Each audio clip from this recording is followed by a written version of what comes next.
Welcome to Off the Page. I'm Will Cain with Andy McCarthy. How you doing, Andy?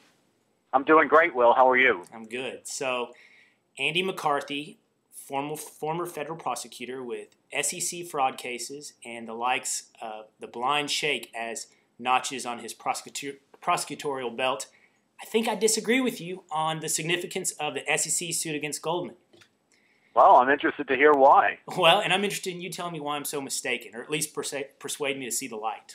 So, for the sake of our few viewers, let's try to lay down a few of the facts. So, So the year's 2007. Hedge fund magnate John Paulson decides that the housing market is a house of cards, and it's ready to topple. By the way, he's right. Everyone else is wrong, and let's stipulate he's the smartest guy in the room. Right. He reaches out to Goldman Sachs. And that it's not yet a crime to be the smartest guy in the room. Not yet, right. But he reaches out to Goldman Sachs to place as big a bet as he can on the housing market tanking. So then he, Goldman, and a third party construct a security of pretty much the trashiest mortgages they can find out there. Right. And Goldman then goes and sells that security to investors without disclosing that Paulson helped build it. That seems to me like a material omission, essentially amounting to fraud. So why am I wrong? Well, first of all, it's you have to think about material means material under the circumstances. So you have to think about who this product is being sold to. What we're talking about here are very sophisticated investors who are involved in basically investing in a product that isn't even the mortgages themselves or even securities based on the mortgages. This is entirely a vehicle that is built for people who want to take long positions, essentially to bet against people who they know are taking short positions. So basically what you're saying is it's built into the product to know there's somebody betting against you out there. Yes, and the second thing is, not only do you know that there are people taking short positions out there, nobody knew who Paulson was in a manner of, when I say nobody, I mean he was not a notorious player of any kind at this point in time. In fact, what made him famous was the fact that he won this bet, more or less. So, you know, when you say that something has to be material, one of the phrases we use in the criminal law for material means something that would alter the quantum of proof in the other direction. Let me jump in here with you, Andy. So I agree with you. The nature of a collateralized debt obligation implies, hey, you need to know somebody thinks you're wrong on this bet. And whether or not John Paulson was famous at this point, to me, seems a little beside the point. So in other words, so what if they know someone else is betting against it? And so what whether or not that person was famous? It seems to me that the omission, the major point here is that the someone betting against it is the same someone who built it, regardless of who they were. That seems to be the omission. Well, I guess I just don't see why it's material. And, you know, Goldman, which knew everything, actually lost $90 million in the transaction. So, you know, obviously the professional people who knew the most about this, which was Goldman, actually bet in the other direction. So if you're gonna consider that they sort of voted with their feet, they didn't think it was terribly material. Right.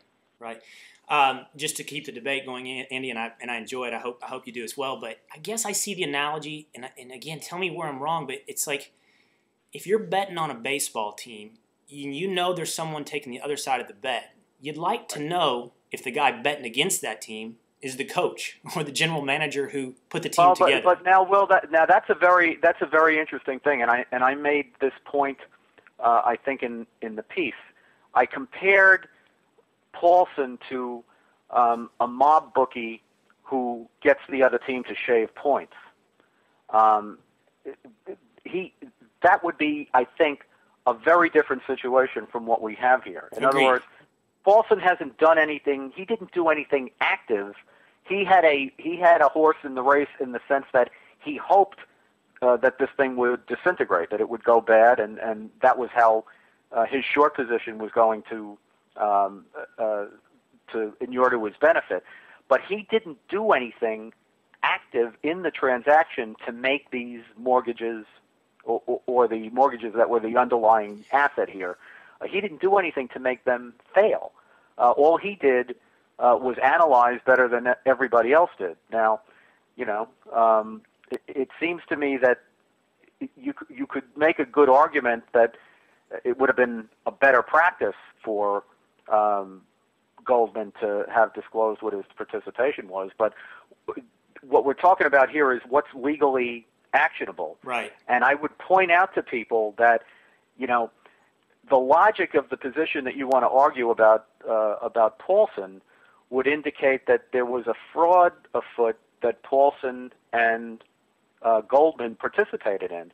So then my next question would become, okay, well then why don't you indict, forget about civil charges, why don't they just indict Paulson and the SEC for a fraud? It's a fairly straightforward fraud. Wouldn't the argument back be that the security that Paulson put together, and therefore any action Paulson took, wasn't what was necessarily fraudulent? It was rather the sale of the security. So, like, it's not fraudulent to sell a house with a bad foundation, but it's fraudulent not to disclose the bad foundation. The bad foundation being... Well, yeah, but there's more to it than that. For example, if you and I decided to get together and kill someone, right? Let's just try to make it a little brute but simple. Mm-hmm. And you were the one who did the killing, but I was the one who was back here suggesting the different ways that you might carry it out. We'd be involved in a conspiracy to kill, and the fact that you were the one who did the killing wouldn't remove my liability for being a conspirator. I also have aided and abetted your crime. So there are a variety of ways, and prosecutors exploit them all the time, including my old pal Rob Kuzami, who, by the way, is the chief of enforcement at the SEC, who's now bringing these civil actions, where if people are in cahoots and they violated the law, you prosecute all of them. You charge all of them because it's concerted activity. And what I don't understand, and I haven't heard anyone explain yet, is that if it was perfectly legal for Paulson to do what he did on his end of the transaction, I can't see why it was illegal for Goldman to market what he manufactured. So you think you see them as a pair. If one is creating a fraudulent malfeasance, then they both are. If one is not, then neither is. Correct. Okay. Well, now that we have belabored, I think, like 2 or 3 different sports metaphors, Andy, we can tell the viewers it's Thursday. You're a New York Jets fan. Are you going to be watching the first round of the draft tonight?